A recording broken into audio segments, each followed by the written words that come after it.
Hello everyone, welcome back to another Warhammer battle. This is going to be a 1v1 with the forces of Chaos versus Dwarves. For my army, I brought a Hell Cannon, which is going to be sniped here pretty quickly by a Gyrocopter with Brimstone Gun.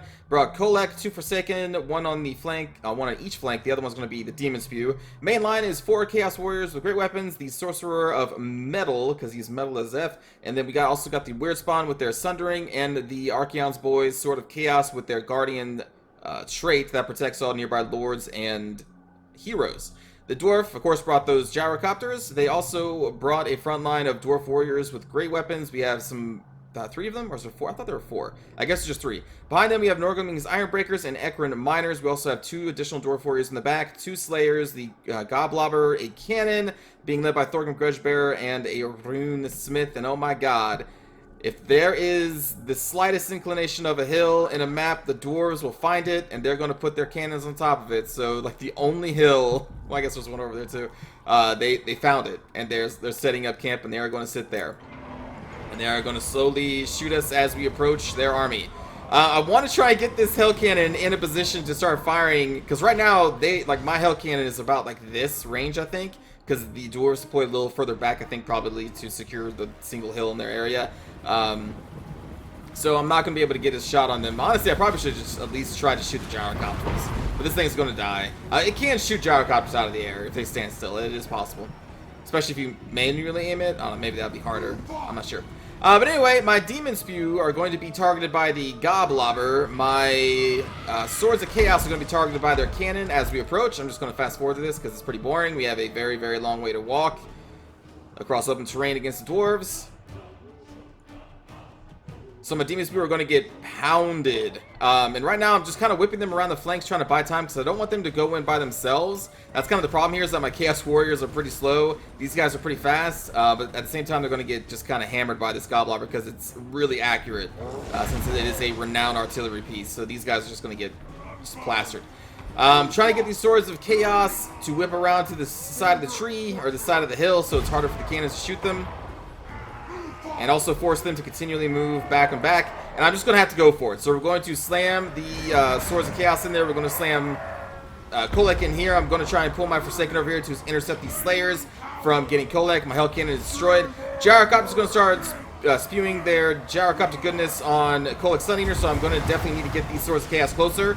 I don't think they're close enough now. You'll see an aura pop up when he is. But I need these guys to give him damage resistance against those gyrocopters, so we're going to get them closer here soon.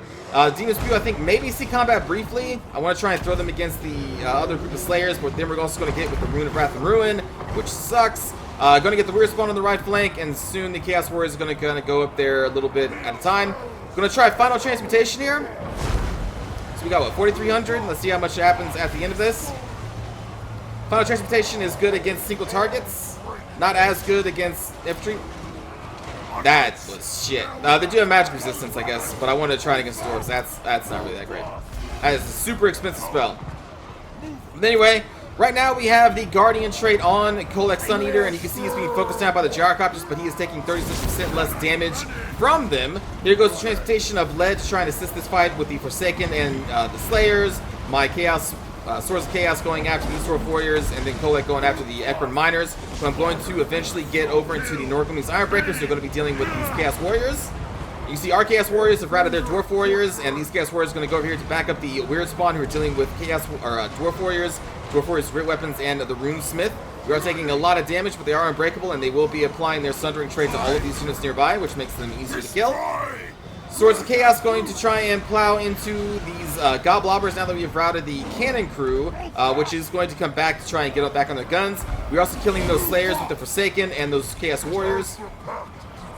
Gyrocopter still trying to bring down Kolek, but again, through most of this, he has been protected by these Swords of Chaos, as we now try to kill Thorgrim Grudgebearer, who is in a very bad situation, because Kolek hits very hard. It's very, very, very hard. And as you can see here, he is going to rout Thorgrim Grudgebearer, and I think we actually kill him here too. We don't let him escape. Through the Metal Lord, or Metal Sorcerer over here as well, to try and get the protective aura of the Swords of Chaos. Give me more reinforcements with these Chaos Warriors. These Forsaken, I wanted to try and kill the Goblobber, but I'm like, no. We need to kill these Cannon Crew again. So we're going to go over there to the Cannon Crew. You can see that the enemy wants me to kill the Goblobber instead of the Cannon Crew, but no. We're going to go after them instead. Meanwhile, over here, Weird Spawn and the Chaos Warriors are slowly turning the tide here. The Weird Spawn, we're taking heavy damage, but now with the backing of the Chaos Warriors, we are taking it to these Dwarf Warriors and in the Runesmith, whose, again, armor is lower, which makes the Weird Spawn very, very high damage. That hit that much harder against those dwarves. Now they're out of gyrocopter brimstone gun rounds. They're going to start going around trying to bomb us. But it is going to be too late for this dwarf player. We have killed the cannon crew. Now we're on the Godlobber crew. The Norgoni's Ironbreakers are all but destroyed. There goes another Kolek's Lightning Storm. And now they're going to go into melee, which isn't going to do much against the Chaos Warrior. Another transmutation of lead as we finish up the Slayers and Ironbreakers. Going on to the Runesmith with more reinforcements of Chaos Warriors. Trying to hit me with that Rune of Wrath and Ruin. It works, but it is too late for them, and everything is going to shatter. And that's going to be a GG for Chaos against the, if you want to call him a hill camping dwarf, I don't know if there was a single hill there was, and a cannon put on it. Yeah, GG. Didn't get to see too much from the Demon Spew because it was focused down by the Godblobber. The Hell Cannon, unfortunately, is a risk if you don't take flying or like Marauder Horsemen to protect it, and I didn't, which again is a risk.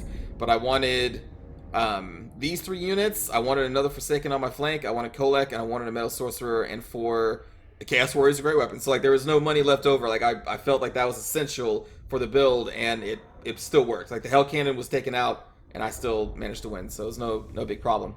And again, I think Kolek probably would have been taken out if it wasn't for the Swords of Chaos backing him up with 36% physical resistance against those Brimstone gun rounds, because he still took a beating. But yeah, so these guys work. They're 1800, but they work, and they're armor-piercing anti-infantry, so they're perfect against dwarves as well. You can see they got 101 kills. 101 kills is no small thing. Speaking of, Forsaken got a ton of kills. The Weird Spawn got 43. Chaos Warrior mainline did really well for the most part. And, you know, Chaos Sorcerer Metal, it buffs your armor-piercing damage, which is great against dwarves. The Final Transmutation, probably not good against dwarves. I have seen it do some decent damage against other races, though. But I wanted to test it on the dwarves themselves. But good game to Sloth. And hope you enjoyed this 1v1 with the Chaos Renown units, some of them anyway. And let's go watch a cinematic view.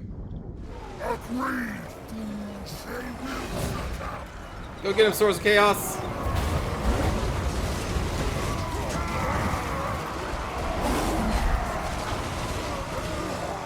I move fast.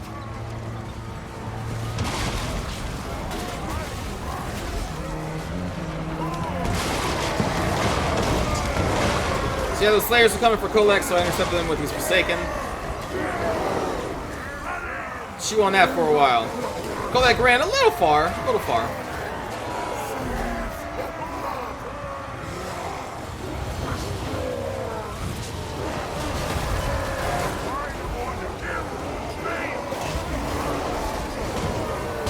If I had an actual full group of Demon Spawn in this fight, these Slayers would have been destroyed.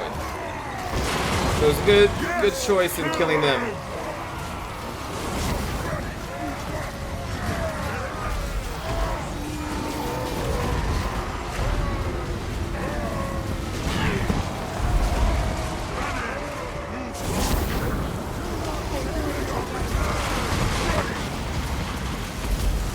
I move fast.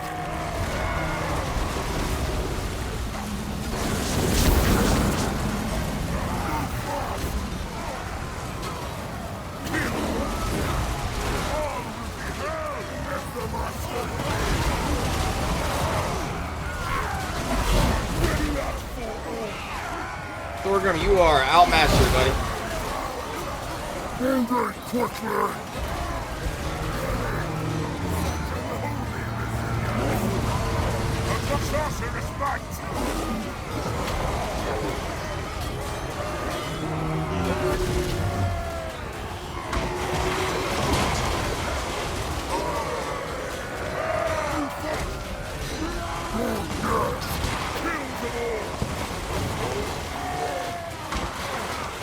Retreat.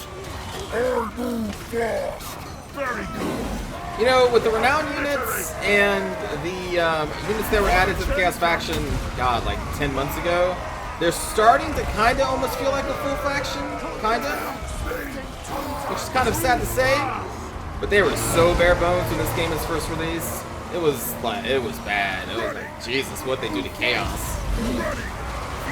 But yeah, they're finally getting like a lot of tools that kind of make them seem pretty good. Like, they can still win games without these new units, but it's just, they lack variety. Now they have some more options, and it's a good feeling to finally have, you know, a more powerful Chaos.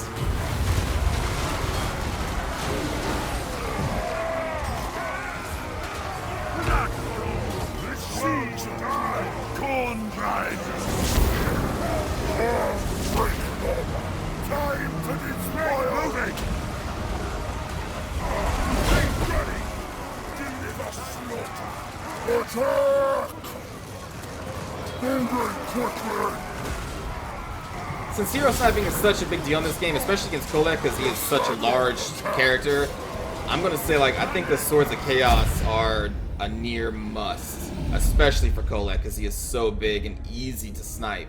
You need these guys around him to keep him alive because they're not gonna be. I mean, maybe some players will kind of like wisen up. Well, like that player was targeting my Swords of Chaos with a cannon, but it wasn't enough to bring him down because they're so damn tanky.